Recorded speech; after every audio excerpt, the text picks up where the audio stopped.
And then after all of this, he talks to us.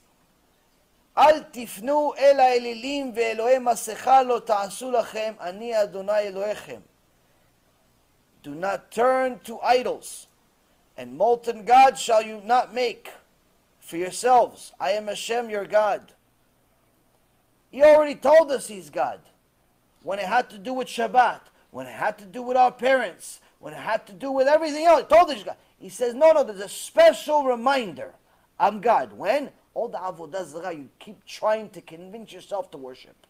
You try to worship your rabbi, you try to worship your money, you try to worship your company, you try to worship your stock portfolio, you try to worship the CNBC people, you try to worship a basketball player.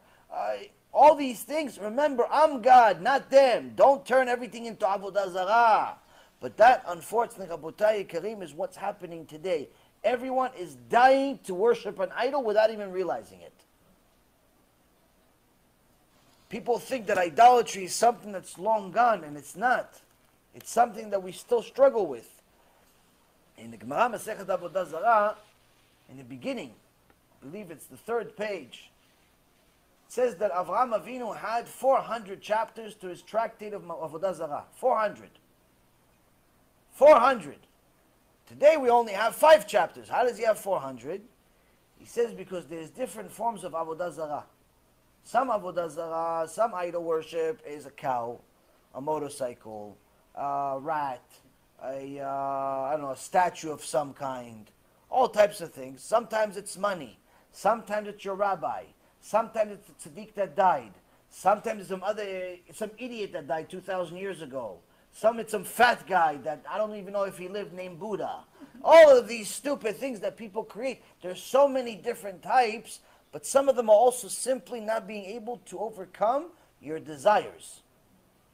So there's different forms of idolatry, and Avraham Avinu was beki in all of them, was an expert in all of them. A person needs to understand that there's no bitul b'shishim in avodah zarah.